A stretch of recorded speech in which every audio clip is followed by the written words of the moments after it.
या जगातल्या प्रत्येक बायकोला आहे ना फक्त भांडण्यासाठी कारणच पाहिजे असतं आणि कारण सापडायचं म्हणलं की कशावरून नाही भांडणं निघतात. तसं आमचं आज काही सकाळ सकाळी झालं होतं.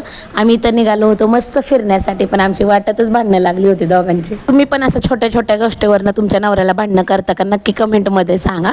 तर आम्ही मस्त इथं निघालो होतो, पण इथं दिसला नवले ब्रिज. नवले ब्रिज म्हणलं का नाही आता छाती धडच करते आमच्या इथं, कारण नवले ब्रिजला एवढे ॲक्सिडेंट होतात ना. नवले ब्रिज आता एक ॲक्सिडेंट पॉईंट ठरला आहे आमच्या पुणेकरांसाठी. तरी चला आमचं बघा आता भांडणं कशावरून झालं होतं. आणि खूप दिवस झालं होतं, कमीत कमी 2 वर्ष झाली होती मी माझी गाडी हातात घेतली नव्हती. ह्यांना म्हणत होते मला द्या ना चालवायला गाडी, पण हे म्हणत होते नको माझं बाळ आहे, आम्हाला कुठं घातलं तर काय करायचं. यांना विश्वासच नाही माझ्या.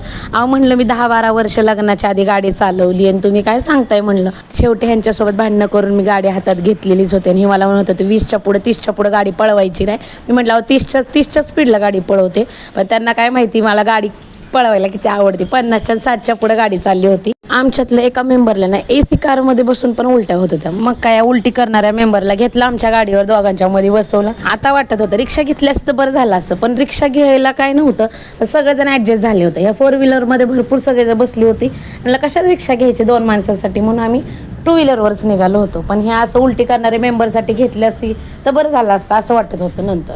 आणि आम्ही तर 8 दिवसामध्ये 2 वेळेस आलो ह्या वॉटर पार्कला. एवढं मस्त वाटतंय ना खरंच. आणि लहान मुलांना नाही तर हाईटनुसार पैसे बरं का. त्यातल्या त्यात म्हणलं आमच्या साईश्रीचं तिकीट वाचलं.